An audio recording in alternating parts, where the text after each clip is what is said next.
the internet, and people saw me at BlizzCon and thought, what's that scrawny guy doing the voice of Tychus Finley? And so just like Richard said, I love surprising people. So the thing I like to say is, Pokemon Digimon 2! Optimus Prime.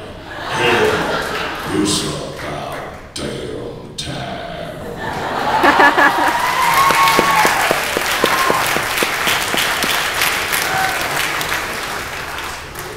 This is for Vic. Hi. Stop texting Michelle, she's right there, you talk to her later. That's why I can't say out loud what I'm texting.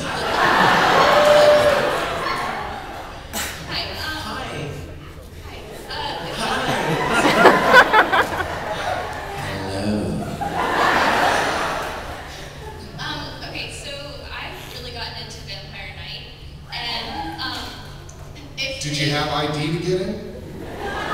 I thought it was like an event. And if they ever translated it to English, which, you know, most people think that would kind of ruin it, but if they ever did, I think you'd make a great voice for Idaho Senpai. Wow, thank you. You know what, actually, the good news is that for those of you that would like that idea, it has been licensed. Viz has licensed it. I don't know any particulars about what studio is recording it, or where or when, but I've already started sending $20 bills to people. So, hopefully we'll get to be a part of it. I'm really excited about that show too. I hope we get to be a part of it. Thank you, sweetie. And also, could you do your favorite line from Phantom Park? Well, you know we have one in the room. Stand, please. All right. Okay, now fly.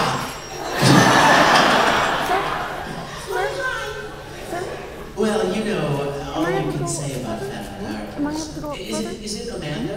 Yes. I remember your, oh my gosh, that's great.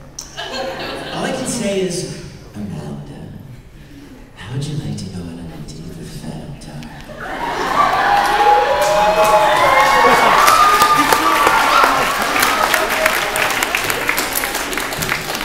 Take you in a cab and be driven by Sing.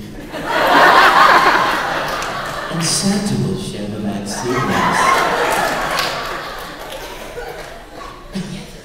Okay. Like, no, forget the date. Okay, thank you, Amanda. Thank you, sweetie. What's your name, sir? John. John, how'd you like to go out?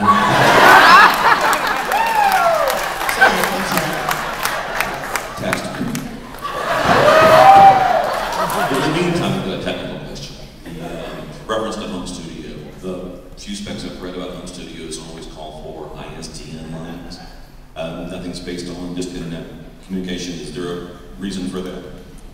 You don't need ISDN, but it helps. It's just you can MP3 stuff. You know, a lot of times if you're doing commercials or things like that, and you have a director phone patched into you and directing you, and they want to have the stuff ISDN into their studio wherever they're recording it, it's helpful. So it's just good communication. Yeah, but it's an average better way. Yeah. It's a way to record remotely. If your client is in Chicago and you're in Orlando, then they're recording over the phone lines. I would say more people have ISDN outside the Los Angeles market because they kind of sort of have to if they want to be in the game. I do not have ISDN because if I need it, my agent has it in their booth. So I can just go there and do some ISDN recording if need be. What's happening nowadays is, it used to be, it puts you one notch ahead of everybody else because you had ISDN in your home. Now it's dime a dozen. And if they need a new project done, like a promo gig, it's a 1 year, 2 year contract, then you negotiate to put ISDN in your home studio. Smart. Great. Okay, thanks. I have it in my pants.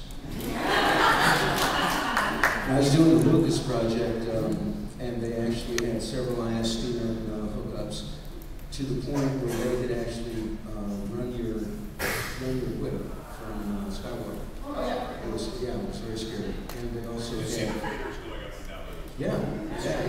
Because the engineers, you know, they've got the video and everything going on. Hello, my question had to do with when you're looking at a new anime that's in Japan, something that's hot, that's most likely going to make its way to America.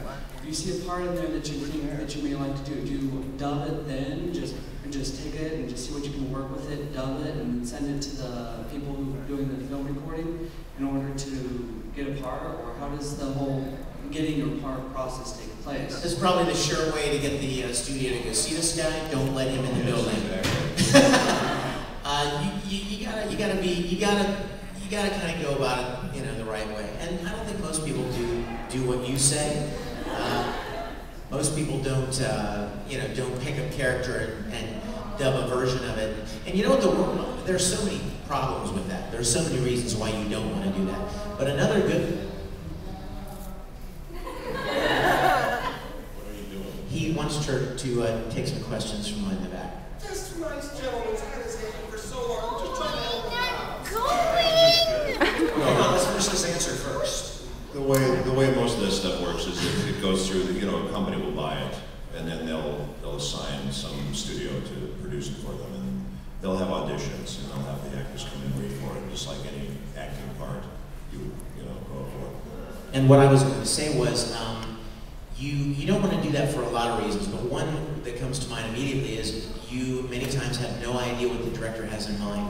You know what I mean? If you pigeonhole yourself by picking a certain thing, and then the director, let's say Richard's got a very set vision for what he wants for this character and this series. You know, you might have been great, you might have been really good for what he had in mind, but you blew it because you picked something, you know what I mean, way ahead of time and kind of threw it in there, and he's like, well, that's, if it even got to him, I mean, which it's not going to.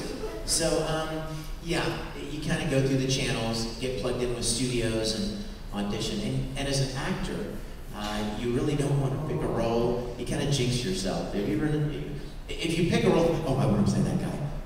I've never done that.